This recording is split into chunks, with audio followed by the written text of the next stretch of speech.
V dnešnom predstavení sa budeme venovať novinke v našej ponuke prístroju z dielne nemeckého Audiovoxu, ktorý má označenie VME 9325 BTA. Je to súrodenec v veľkosti dvojdinu k prístroju veľkosti jednodin, ktorý má označenie VME 9315 BTA, čo je vlastne jednodinová vysúvačka so 7-palcovým displejom. Výbava týchto strojov, ovládanie je úplne identické, len prevedenie buď dvojdinové alebo jednodinové. Prístroj má klasické rozloženie, ovládacie klávesy na ľavej strane pod krytkou, pripojené miesta na predný USB vstup, SD kartu, predný AV vstup, resetovacie tlačidlo, 3 tlačidla na priame ovládanie vysúvania disku, zdrojov alebo priamu voľbu navigácie, otočný volič s možnosťou stláčania pre ovládanie hlasitosti alebo voľby v menu. Hore je umiestnená dióda pre infračervené diaľkové ovládanie, ktoré je vyhotovené vo verzii viactlačítkového veľkého ovládača. Nie je to taká bankomatová plastová kartička. Umožňuje ovládať vlastne všetky funkcie prístroja. Šachta na CD je otvorená, prístroj sa dodáva s dvomi rámčekmi, jeden je klasický dvojdinový, druhý tzv. Dizajnový, ktorým sa dá prekryť členitejšia palubná doska. Čo sa týka samotného prístroja, po zapnutí slabúčko podsvietený modrým svetlom, hlavná ponuka menu obsahuje všetky zložky, ktoré sú prístupné, to znamená rádio, CD, USB 1, USB 2, SD karta, ktorá je podporovaná ako SD a SDHC až do veľkosti 8 GB. K tomuto zariadeniu som pripojil aj Bluetooth jednotku, navigačný modul, ďalej sa dá pripojiť AUX vstup, audio, video a kamerový vstup. Čo sa týka rádia, rádio je prehľadné, tuner ladí stanice, by som povedal, veľmi slušnou rýchlosťou s dobrou selektivitou. Funkcie RDS sú k dispozícii všetky, ako môžete vidieť, vrátane rádiotextu v spodnom riadku. Stanice sa dajú ladiť buď manuálne postupom frekvencií, to znamená, že po stlačení tlačidla dojde k ladeniu frekvencie, alebo môžem využiť voľbu, kedy priamo zadám frekvenciu a daná frekvencia sa odentruje a zobrazí sa vlastne ako voľba. Kto by chcel ukladať nájdené frekvencie do pamäti, na to slúži tlačidlo pamäte, kde znovu na danej frekvencii stlačím predvoľbu, ako teraz je predvoľba Express P2, dám ho na P4, P5 a mám ho na predvoľbe P5. Tých možností je viac, to menu má viac rôznych podmenu, v ktorých sa dá pohybovať. Je na zvážení každého, do akej miery potrebuje využiť nastavenia. K dispozícii je ekvalizér, ktorý umožňuje nastavovať fader a balance, to znamená predozadný a ľavo-pravý priestor. Umožňuje nastavovať úrovne basov, stredov, výšok a úroveň subwoofera alebo využiť prednastavené krivky, ktoré sa prepínajú v hornej časti vrátane užívateľskej krivky. Návrat je buď automaticky po nečinnosti alebo stlačením tlačidla späť. To je v podstate v skratke celý panel ovládania autorádia. So samotným autorádiom sme boli spokojní, čo sa týka jazdného testu na Slovensku aj v členitých oblastiach. Rádio ladí veľmi slušne. Čo sa týka ďalších vecí, ďalším zdrojom môže byť disk, ktorý má jednu slušnú vlastnosť, že načíta prakticky akýkoľvek typ súboru, vrátane DivXov, Xvideov, podporuje SRT titulky bez diakritiky, výber v menu je úplne jednoduchý, v podstate stačí dlhšie podržať tento priestor, objaví sa tabuľka po zastavení,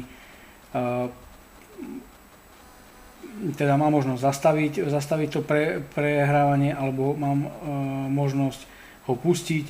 Viem sa pohybovať viem sa pohybovať v koreňovom adresári, kde vidím vlastne všetky zložky, ktoré sú na tom disku nahraté. To je vlastne videodisk. V prípade, že použijem audiodisk s pesničkami klasickými, tak vlastne dochádza k obdobnej situácii. Po vložení DVDčka sa automaticky prepne systém, teda CDčka na CDčko. CDčko potrebuje určitú chvíľku na načítanie, to je vlastne daň za cenu a za použitý systém, ale automaticky po načítaní vidím rozdelenie pesničiek za radom, vrátane názvov. Klasicky dotykom môžem vlastne tú pesničku, ktorú chcem odpáliť. Takisto je možnosť využiť opakovanie skladieb, opakovanie disku, prerušené nahrávanie, skoky v poradí. Ďalšou vecou, veľmi zaujímavou v tomto prístroji sú USB a SD vstupy.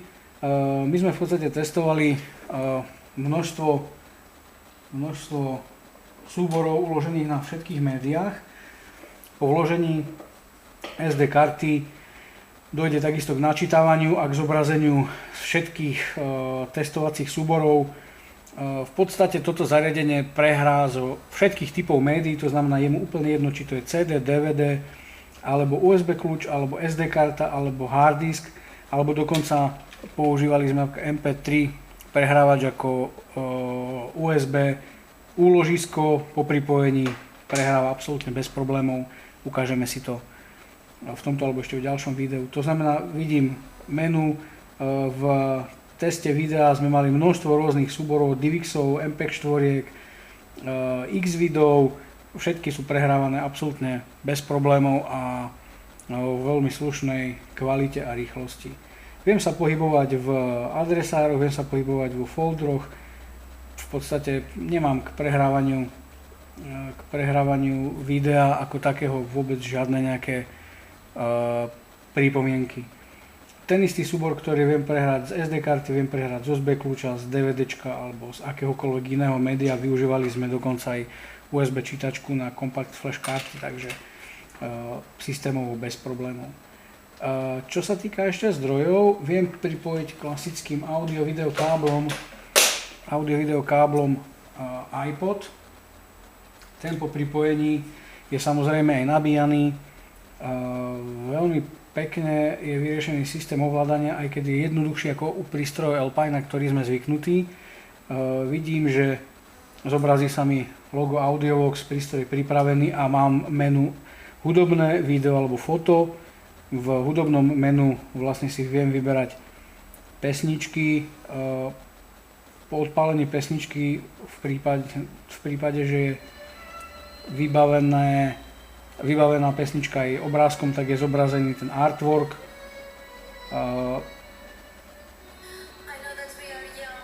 To je v podstate, čo sa týka prehrávania z iPodu. Viem v podstate urobiť ešte aj takú vec, že vlastne môžem sa pohybovať v menu prístroja, stále s tlačením menu sa dostávam o úroveň vyššie. Viem si pustiť aj video, kde vlastne sú zobrazené videá a vlastne s zatlačením klasicky ovládam videá priamo v iPode a prehrávam. Je to bezproblémové. To znamená, viem pripojiť USB, viem pripojiť SD kartu, viem pripojiť iPod, viem pripojiť alebo prehrávať DVD, CD veľmi slušným spôsobom.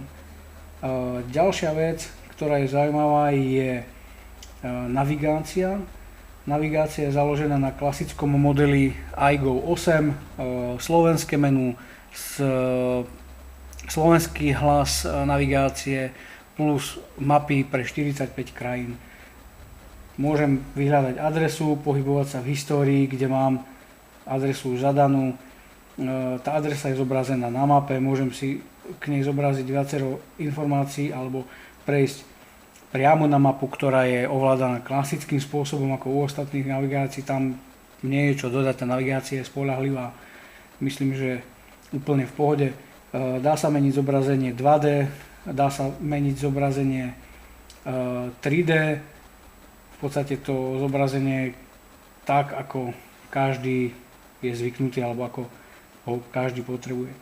Ďalšou vecou je Bluetooth, ktorý funguje veľmi zaujímavo. Každá jednotka má ten Bluetooth v sebe vlastne zabudovaný a dokupuje sa len USB, teda Bluetooth mikrofón s ovládaním, ktorý vyzerá takto. On sa pripája vlastne klipom na spodnú stranu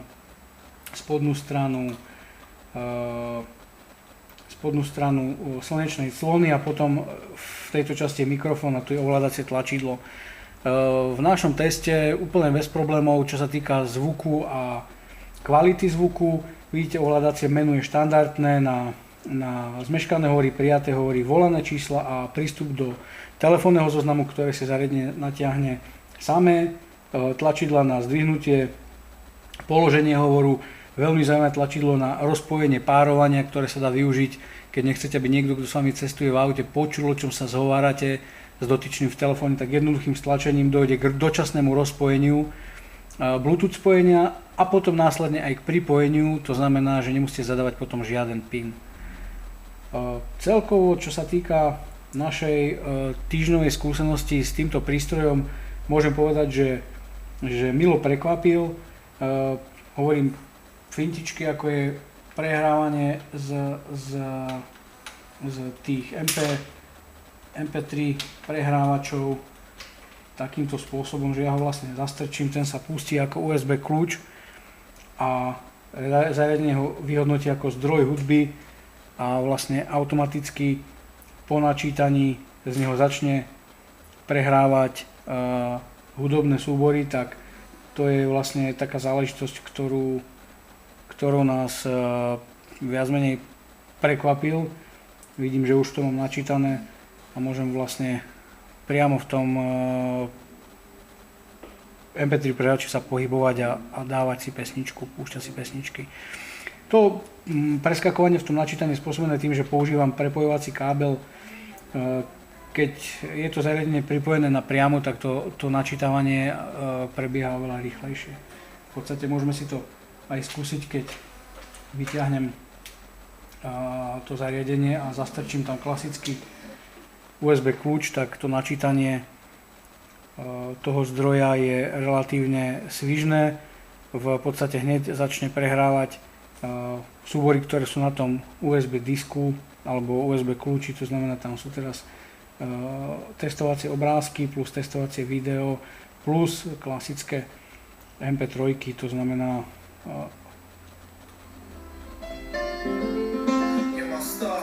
zariadenie bez v podstate nejakého ťažkého zaváhania dokáže prehrať všetky súbory, ktoré od neho my požadujeme alebo ktoré je nutné, aby prehrával. Celkové hodnotenie si prečítate v našom teste podrobné, ale myslím, že po tejto skúsenosti, ako som vravel, týždňovej, za tú cenu, za ktorú sa na Slovensku bude predávať, to znamená v plnej výbave s Bluetooth modulom v cene do 400 €. Odporúčaná cena je niekde na úrovni internetových cien, to znamená od 349 do 369. Myslím, že to zariadenie za to stojí a treba ho určite vyskúšať. Konečne po nejakej dobe mám pocit, že absolútne nemusia mať ľudia pocit, že musia byť tlačení do toho, keď chcú kúpiť kvalitnú a lacnú vec, aby kupovali nejakú Čínu, s ktorou potom následne majú problémy. Na zariadenie poskytujeme klasickú dvojročnú záruku, plný servis, plnú technickú podporu, takže z našej strany aktuálne týmto dvom novým modelom, to znamená 2D na 1D, vrátane novej navigácie NAV 103 od Audiovoxu, nie je čo vytknúť a pre ľudí, pre ktorých je prioritou rozpočet, môžem to zariadenie len a len odporučiť. Budeme sa vidieť pri ďalšom zaujímavom videu s výrobkami Audiovox, lebo rozhodli sme sa predstaviť celú modelovú ponuku, takže sledujte nás na www.audio.sk.